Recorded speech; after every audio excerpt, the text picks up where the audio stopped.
Hello, everyone, and welcome to another exciting episode of From Start to Finish, featuring Firepreneur.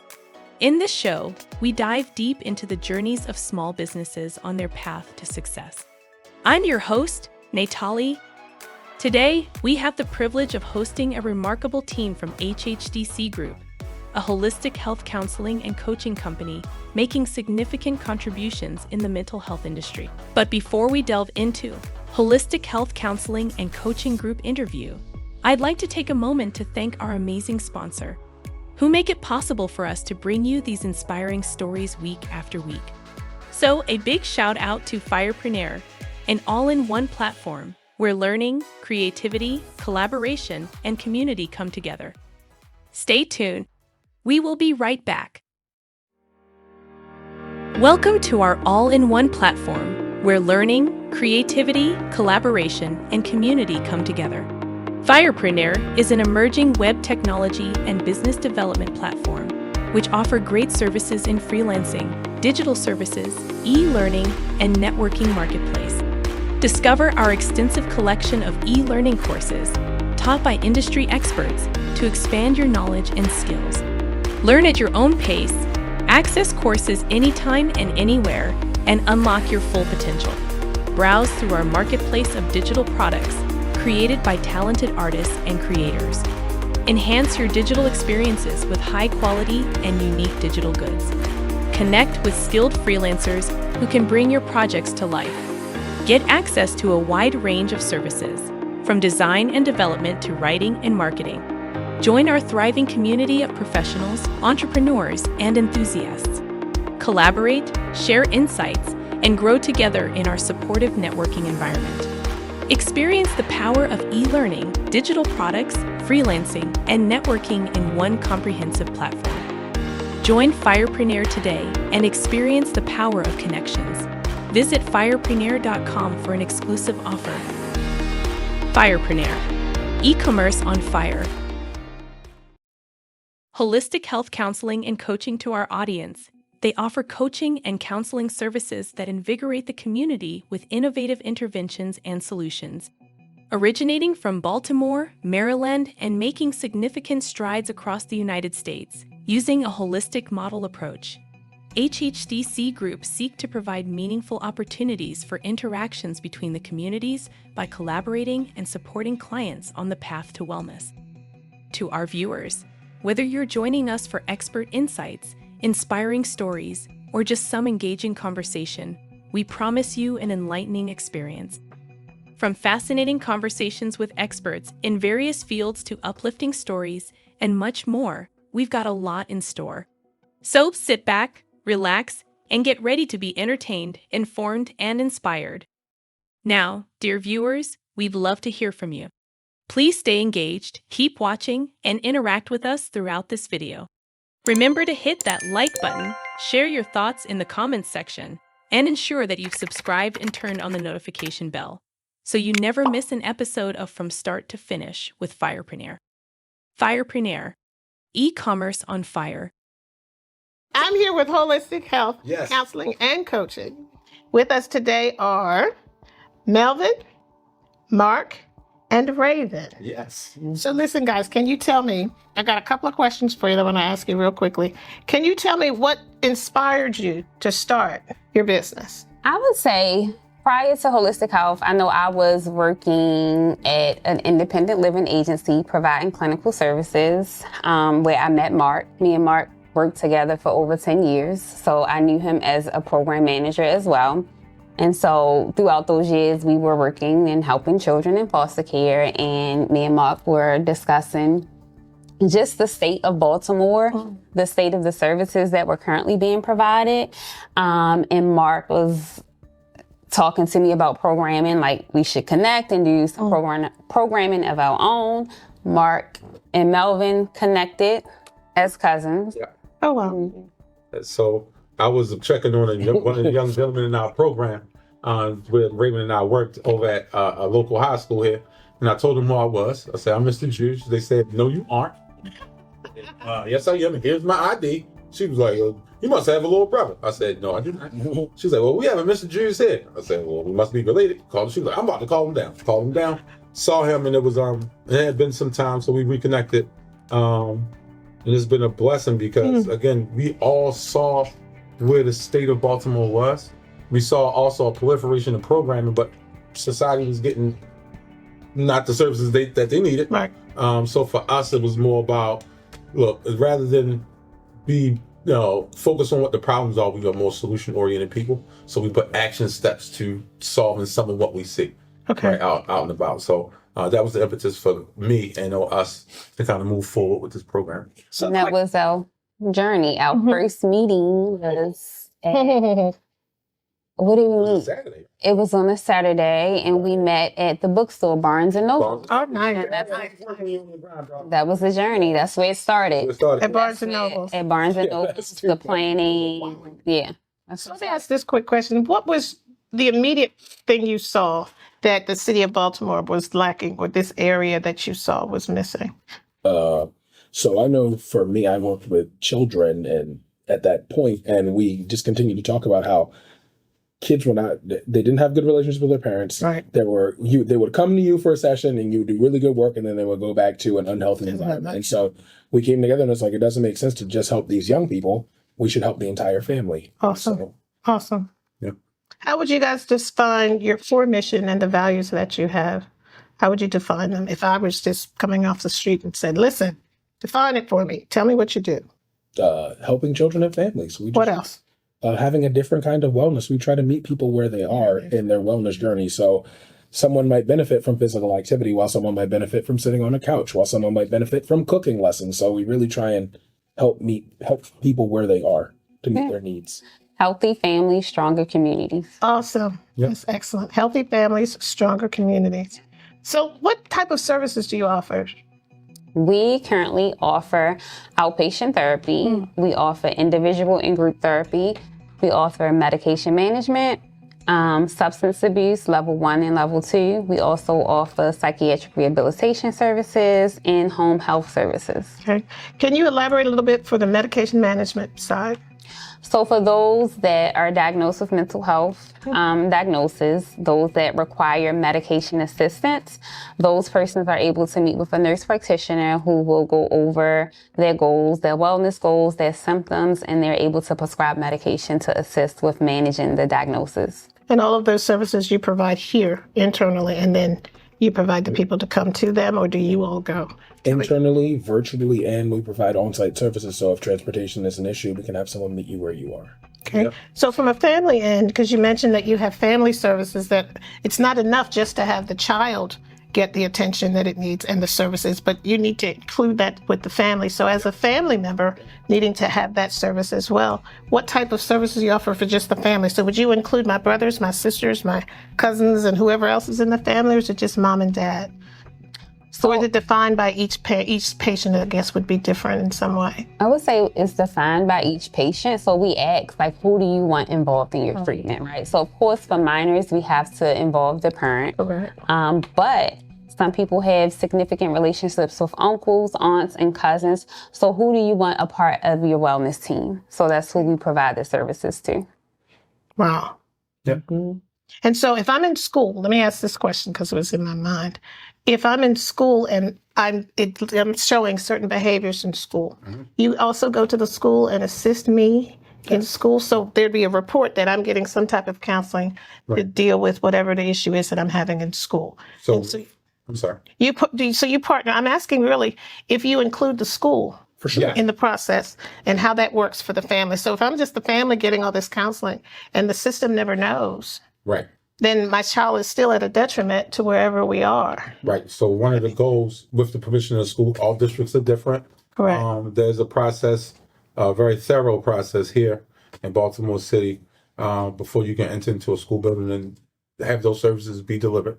But a care coordination is kind of what you're speaking to, right? So you want everybody, like Ms. Reagan said, on your wellness team to be on the same page, speaking the same language. So we do coordinate with school social workers and other people in the school that can identify certain behaviors in our young people who may benefit from added support. But when it's done throughout the school day, you do have to have permission from the district. Wow. Yeah.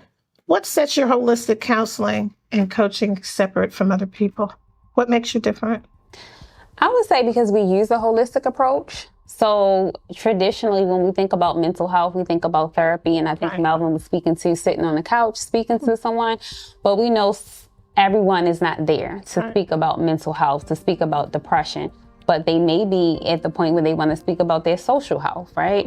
Or their physical health, or their financial health, or their independent living health. So what sets us apart is that we meet you where you are on your wellness journey, right? So it's not just about mental health, but it's about a different variety of things. So we use that to meet them where they are, and at some point address the mental health as well. But if a client is coming in and their lights are about to get turned off, they don't want to talk about depression or trauma. You know, I need my lights on, I need resources. And so that's what sets us apart, is because we meet that person where they are on their wellness journey. Quick question. So basically what you're saying, actually a statement more than a question. So if I come in and you're talking to me about my mental health or my holistic approach to fixing whatever the problem is that I'm seen to be having, if I say it's my electric, you have enough resources to send me somewhere else to get some help? Yes. Assistance with my LAHI program or something that can help me with my electrical issues? Yes. Awesome. Let me ask you about your challenges and your growth. Tell me about that. So some of the challenges is finding people with similar missions and visions to what we do, because as you see, there's 3 of us, but we can't we can't tackle an entire city by ourselves. So one of the challenges has been finding people with similar levels of energy, similar levels of commitment, people who want to see similar things, because one of the hurdles that we recognize is there's a lot of people in this industry who want to make a lot of money. And while you can make money doing this, you can also do really good work and have impactful work. And so we try to align ourselves with people that see things similarly. And that's been one of the things that we've had a little bit of difficulty. I think that goes back to the question prior to that question, what sets us apart. I believe that is answer that question as well, right? Because for us, it's really about the work. No offense, people do it differently. I get all that. That's right. But for us, it's very mission driven, because we truly want to see people well, especially in our fair city. We're all from the city. Right. So we have horses in that race, so to speak, and we all currently still live in the city.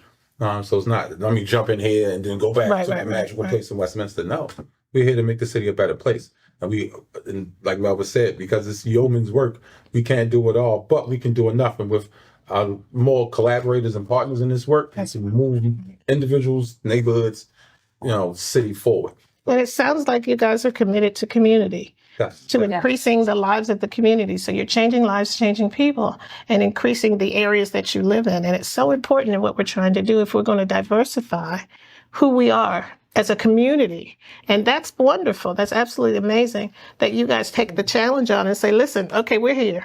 We're not going anywhere. And this is what we want to do. Yep. Because if we do this, if we all step in as a community-based group, and decide to collectively work together, we can change the whole city and make this city be one of the best cities there is. Yeah. Instead of it always being, oh my God, y'all going there. Right. And it be something that we aspire to go to. Right. It's more than the inspiration. It's the aspiration of that duty as well. Right. And if we can collectively do that, and just partner with different agencies that are available that do the LAHI programs and these different programs, and be willing to stretch forth and say, listen, I want to partner with them because they're about the community. And so you guys do all ages. It's not indicative of one group. Our youngest client is 5 or 6. Our oldest is like 70. Awesome. Yeah. And speaking of the elder population, so do you find more a greater need for a holistic approach with our seniors? Yes, because we like to call them what they like to call them legacy residents. Legacy residents, not making a note. Legacy residents, because unfortunately our 2 most vulnerable populations are our legacy residents as well as our young people. And a lot of times, resources for our older citizens get diminished as they get older, and it's like they kind of left out to just exist. So we have to be more intentional about supporting and assisting them in their wellness journeys as well, depending on where they are. Because, when you get older and you have a certain amount of unresolved things going on, you need to have those things addressed as well.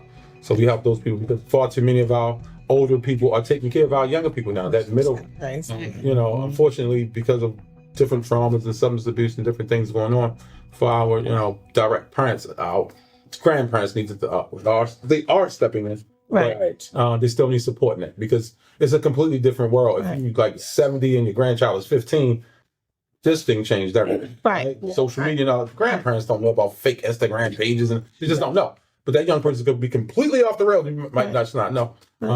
So just, having those different groups and things and support for those older people really helps.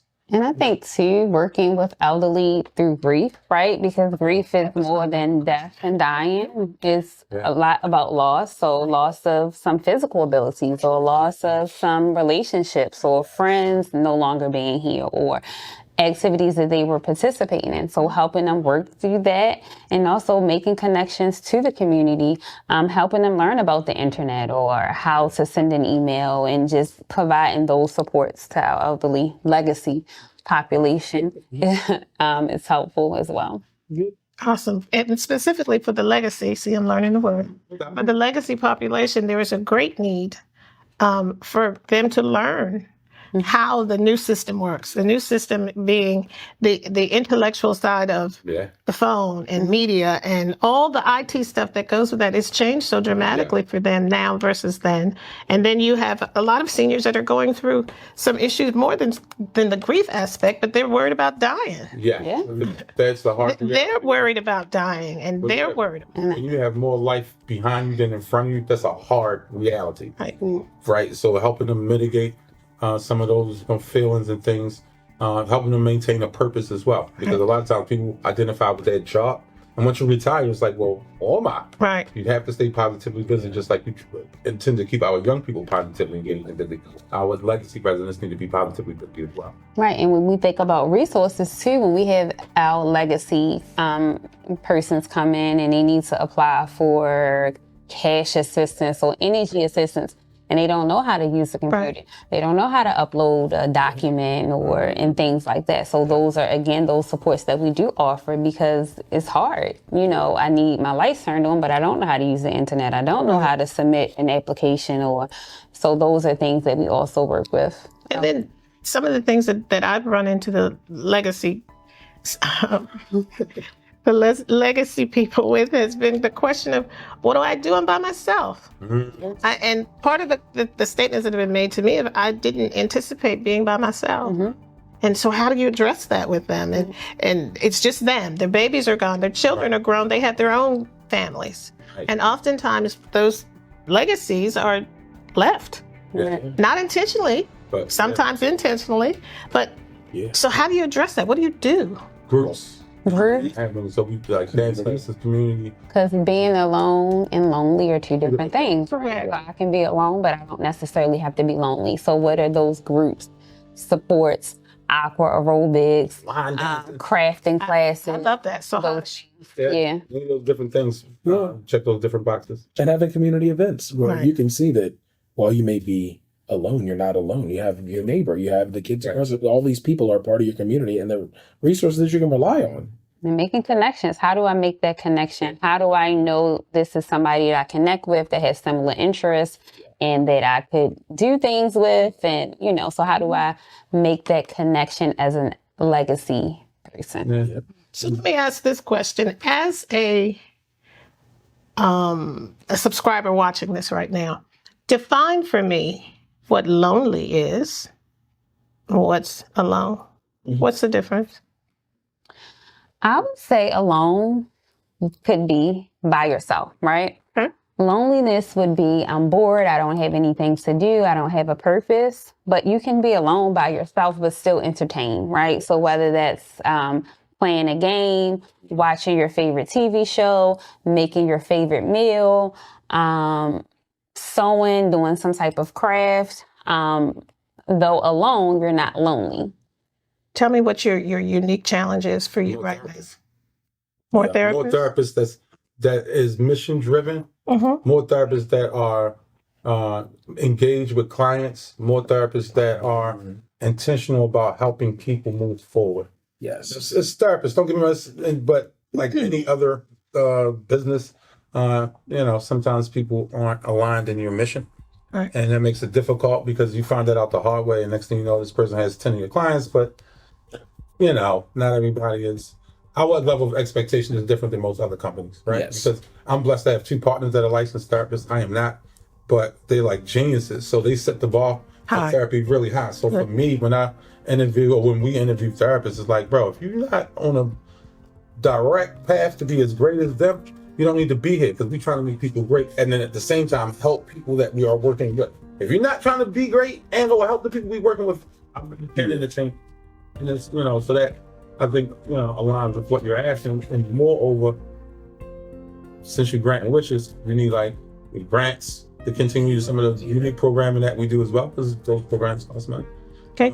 Transportation is always a barrier for families and getting access to services, whether it's our services, community services, or support. So I would say transportation is also a unique barrier. So transportation, you need transportation to transport your clients to where?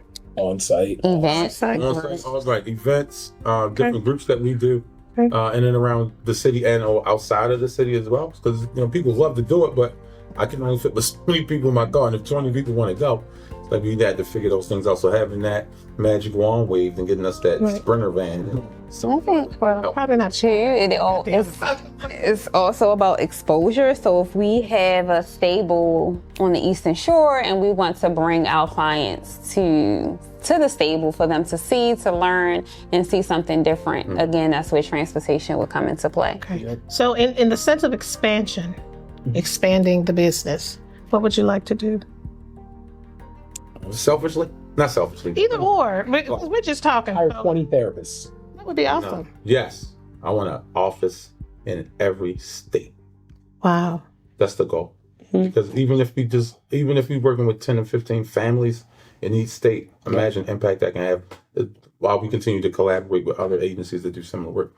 You can be very impactful on that. So Awesome. that's like the 20-year plan.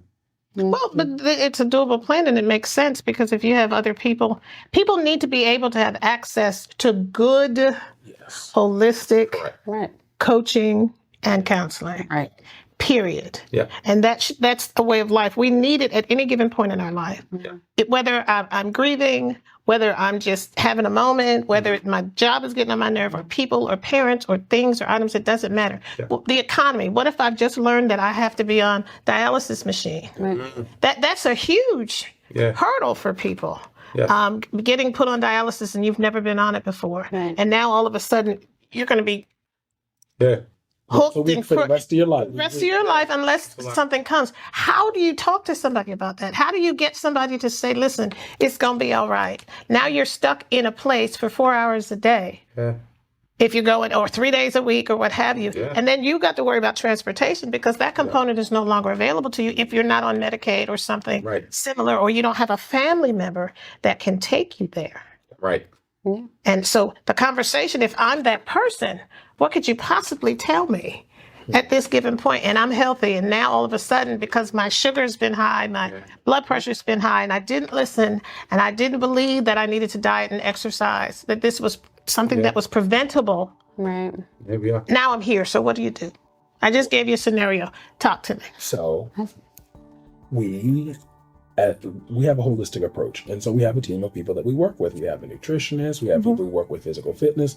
So while that may be what you've been told by a traditional doctor, we have a lot of other people that can help you with these things. And so, yes, that is a very sad prognosis, but in reality, there's still hope, because they're acknowledging that there's a chance. And so we would connect you with a lot of the different people on our team, try and build in a lot of these positive reinforcements and a lot of these positive things to enrich your life, so that while you may have to spend 4 hours once a week or 4 hours, 3 days, or whatever it may be, your life will be enriched in these other ways outside of that time. Awesome. Yep. That's absolutely awesome. And I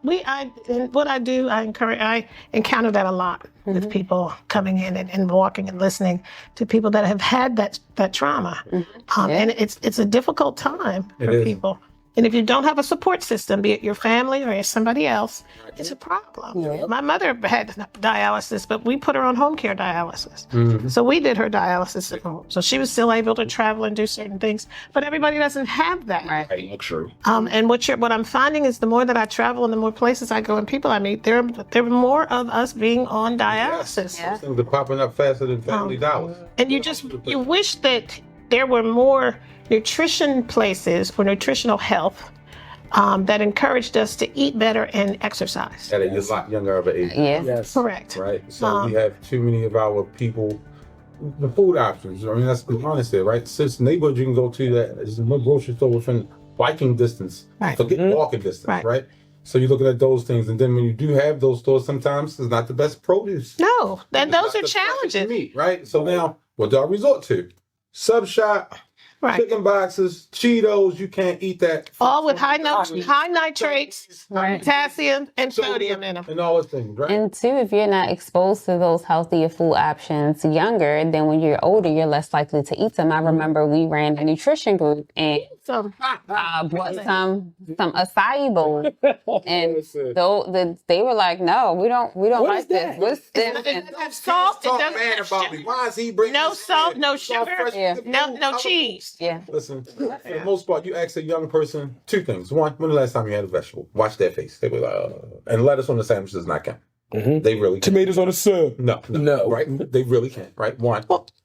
Then two, also looking at, like, again, like Raven was saying, the option. Like, what do you really have as an option? I mean, realistically. And so I think the approach should be different because, you know, if you introduce them to all of these healthy things, it's like, no. So you kind of got to slow walk it and introduce, you know, certain things. And then, you know, because it's not going to change overnight. It's something that's a process. Big time. Yeah. But here's something I want to throw. What if we start the process in 6th, 7th, and 8th grade, and we get them, or we get the city for that matter, to give us a piece of land? Not even a piece of land. Give us room size. Yeah. Give us a lot that we can put a little farm on, grow our own vegetables, and we teach them how to can and cold pack. So one of the things we are doing now is that we do have a healing garden that does have peppers and tomatoes and squash, lettuce, carrots, cabbage, not potatoes, Collards? collards as well. So we started that back in the summer. You got to move quick because that's probably. So do you, or does the community take care of it? Who does that? So we have a group of people who we work with that takes care of our garden and things of that nature. So we are at harvest. It's about that time. And then Right, September. Yeah, we start to bring some of the things in. We just had out some young people last Tuesday. I was there. We were all there to do some of the things. So like on a weekly, couple days a week we go. So we have some young people who are. So what you could do with that too is to give a garden, give a row to the families Yes. and let them come out and cultivate, Yeah. and then teach them how to can it and how to cold pack it, so they'll have it throughout the year. So if you're doing tomatoes and tomatoes, corn, peas, and carrots, you can pack them, put them in a mason jar, seal it, real canning, and then you have it for soups and things during the wintertime. You just grab a can of tomatoes, put it in, put your meat, potatoes in there, keep it moving. So you have soups, you have stews, you have all those things that are necessary for survival. But more importantly, there's no nitrates, there's no sodium, there's no potassium in it, and any of the things that make our blood pressure go sky high, that make our sugar go to ridiculous levels. And there's such a need for us to be more nutritionally sound in the sense of what we put in our bodies and what we do after we eat it. Yes. Yes. You need to just exercise, just to walk. You don't have to run a marathon. Just go walk instead of take the stairs. Yeah. So the elevator, different small little. Just little teeny things. Take the baby steps and then go. And then have a walkathon. But Grab a buddy. we have to acknowledge that generationally people aren't uncomfortable anymore. And sometimes health comes with being a little bit uncomfortable, but then you get to be more comfortable later. Right. And some people aren't ready to make that sacrifice of eating something that isn't sweet or eating something that isn't salty. So like you said, we have to expose them to it and get them used to trying it, because it is hard to lose weight. You are going to have to work more than you did yesterday, because it's the only way it works. Right. And there's a difference in when we were younger. Yeah. We ate more fruits and vegetables because the food sources were different. We had fresher this, that, and the other. We had to eat 2 things of this and 2 things of that. And it was necessary. But we also had exercise in school. Active outside, riding bikes. And it was mandatory. It wasn't a question of, no gym. Now I don't even think that they have gym anymore. Might be once a week. Yeah, it's like. We didn't have once a week. We were every day. We had gym and PE. Thank you. And you used to have different expectations, like you had to run a mile in a certain time. You had Pacer to do time push-ups, and- you had to right. I think, society has changed drastically, but that we don't necessarily have to stay with that and stop being so reliant on the system. What we need to do, we need to do it. But it's our community, it's our group, it's our children, it's our parents, it's our brothers and sisters. We have to take better care of ourselves so that we can be the parents, the family, the friends, the sisters, the mom and them that take care of the rest of the community. And we can't do that seeing one child out of place and pretending we didn't see it. Right. That what makes us community is that we literally band together all the time, not just every now and then, but we make sure we take the necessary steps to ensure that we continue to be the people that we were created to be, not all this other stuff. And you have to have the holistic health piece with that. That component is necessary, whether it is just you're talking to me about how I'm feeling, or whether you're telling me, listen, we have another way for you to get that done. We can get your lights on. Right. Listen, I got to tell you what, I got a transportation vehicle that's going to take you to dialysis. Stop worrying about that. I know you think that if you don't get it, you're going to die, but you're going to be all right. We're going to find you another way. And so it's more of the community coming together to partner with wherever we live. It doesn't matter, but you see a need, you feed it. And feeding the need doesn't necessarily have to be food. It needs to be whatever the agenda requires. So if we can get everybody to just do a little bit at a time, not a lot, but every little bit makes a whole. And if we do that as holistic health counseling and coaching, we can change the whole dynamic of the world. And we're changing the world one city at a time. That's all we're doing. That's what that's what you guys are doing. You're changing the city, you're changing it one city at a time. And if we maintain that diversity, I think we can do a lot. I think the world will be amazed that we've changed it so quickly, because everybody participates, so nobody feels like I'm doing all the work. It's get you a collaborative effort. Well, get active. Make a call on behalf of somebody that's not yours. Call somebody else. It's not my child, but he's probably going to know somebody I know. So eventually, I'm not asking for you to have the Spider-Man mentality when he first became Super Dude, but I am saying that because it's not your child, it's still your child. It still matters. And so that child matters for the community as a whole. And it may affect something that I know or need. Excellent. Let me ask about community services as it relates to your community programs. You guys have a lot of community programs that you offer. We're two geniuses. So of course I got a lot of community. That's what we do.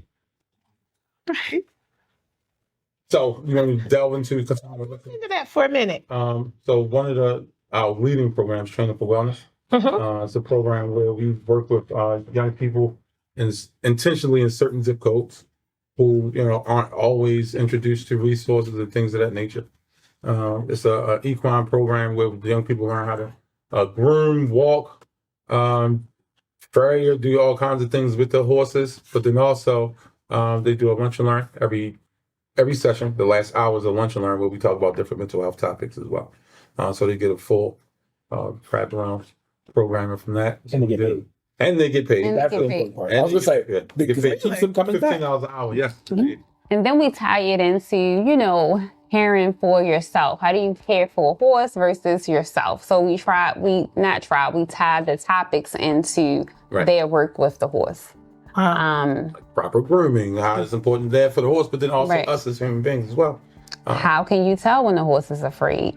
Should you walk behind the horse? And then also exploring their own emotions about being afraid and surprised and things like that. So we definitely tie it into work with self.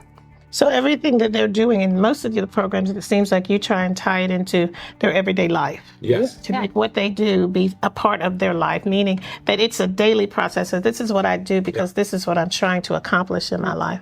I want to become better. So to do that, I need to make some changes, some alternates, little teeny things. And most of the time when there's something that changes, we have one of two ways. I don't want to do that.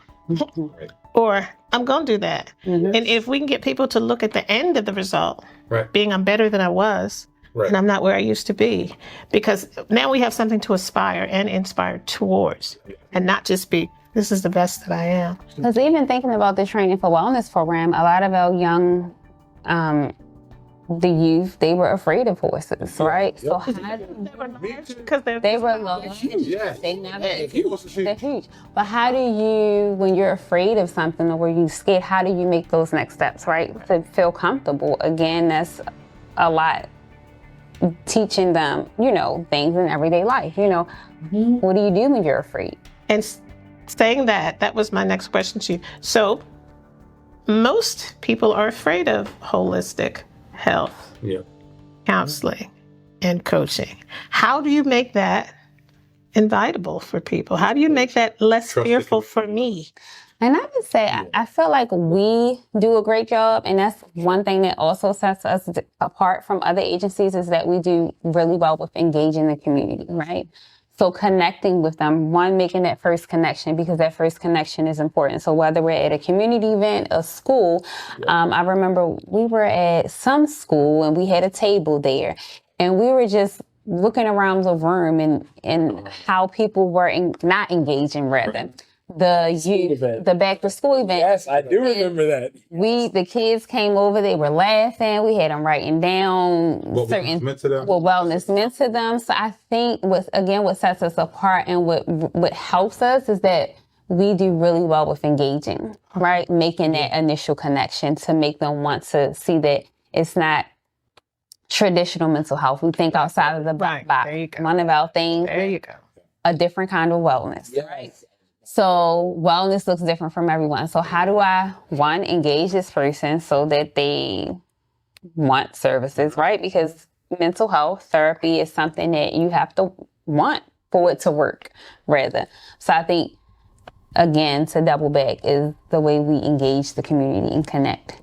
Yeah, I think we're really good at making sure your first taste or the taste of mental health that you get with us is something that's pleasurable. Right. Because it's challenging. Participating in mental health is a generally challenging experience, and we want people to want to engage in it. So we want to welcome you. We want you to feel safe. We want you to feel comfortable. And while we are going to do difficult work together, it's going to be safe. We want you to feel comfortable while you're here. And so we really strive to make sure that people understand that we're here for them. Right. I noticed that you guys changed the concept of mental health, and you now use your terminology of holistic versus mental because of the fact that mental health was always such a word in our communities anyway. It was so stigmatized.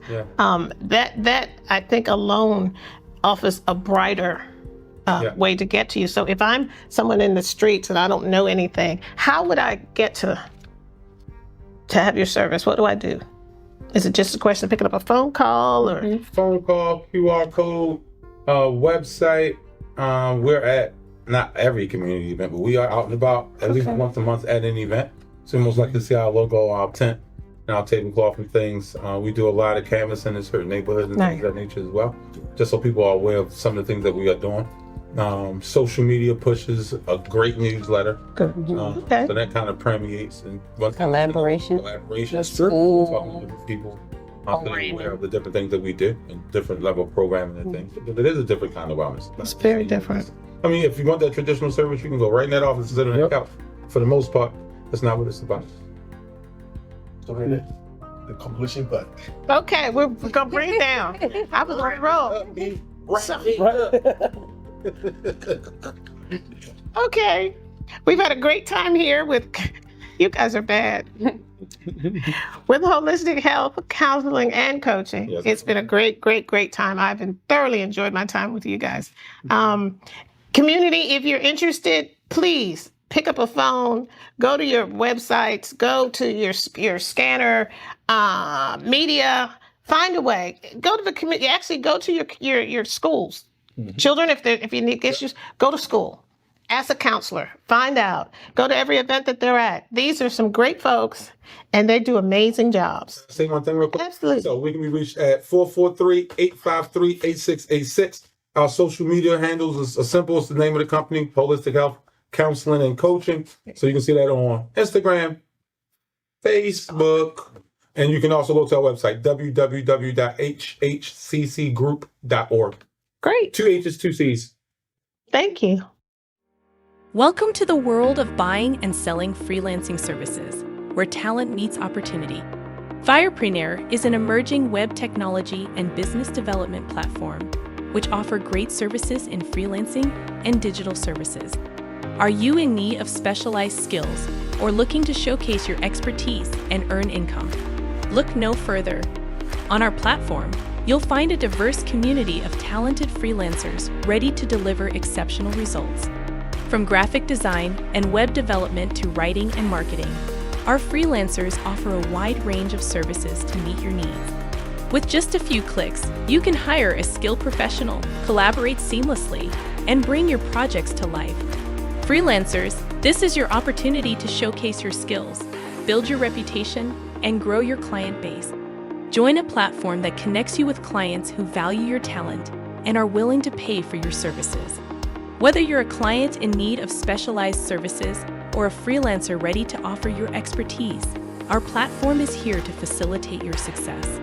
Experience the freedom and flexibility of buying and selling freelancing services. Join Firepreneur today and experience the power of connections. Visit firepreneur.com for an exclusive offer. Firepreneur, e-commerce on fire.